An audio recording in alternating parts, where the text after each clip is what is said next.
So now we are going to discuss about Lagrange's bracket.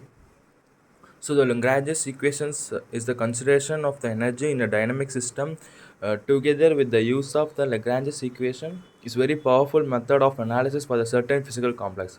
So for the physical complex, we have to use this Lagrange's equation to simplify the equation. So it is an energy method which involves the equation of motion to be written in the terms of a set of generalized coordinates. So if you're given any equation of motions, this we are going to be considered as a generalized coordinate.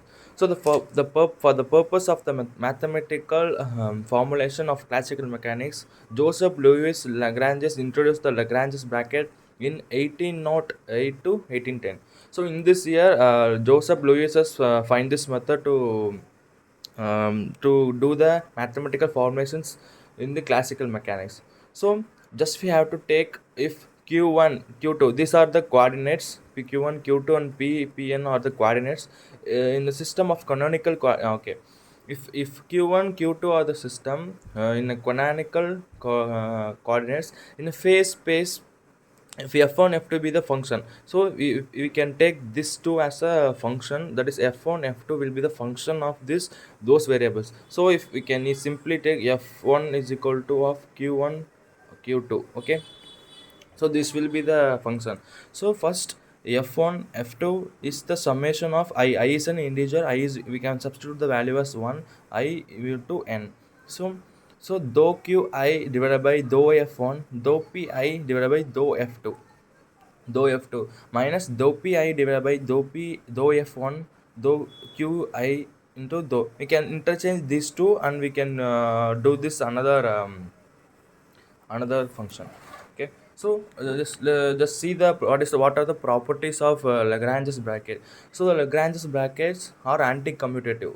We know that Lagrange's brackets does not obey the commutative property. So we can, so these Lagrange bracket only obey the anti-commutative property, which is f1 f2 is the in minus f2 f1. So this inverse of this, okay, simply we can remember this one.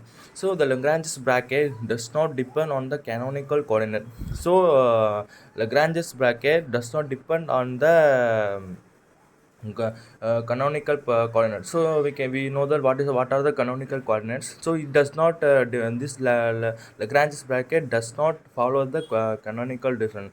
That we can easily say that Lagrange's brackets are the invariant of canonical transformation. Okay, so what are Lagrange's brackets is canonical invariant. So we can that f1 f2 Lagrange's bracket f1 f2 is defined as f1 f2, that is summation of I.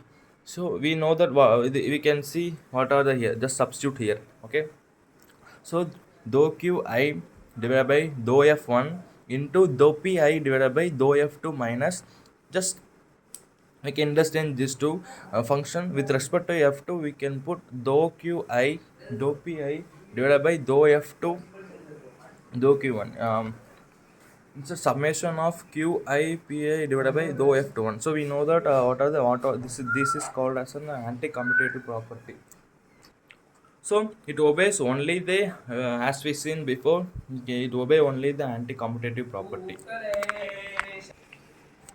So f1 f2, we can take this function f1 f2 minus of, we know that what is f2 f1.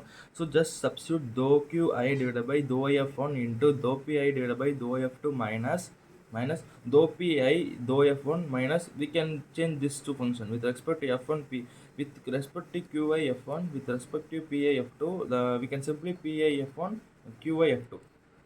So we know that what these coordinates, and we can substitute summation I is equal to dou qi divided by dou qk. So we can take the k and j as a qk and pj. We can take these two, and we have to substitute for this function. Okay, so dou qi with respect to dou qk, dou pi with respect to dou qj, and minus of, we can insert this, put, we can substitute dou qk and dou pj. So pi dou j. So simply we will get the answer dou p j divided by dou p k, dou p I divided by dou p k. This is the Lagrange's equation. Thank you.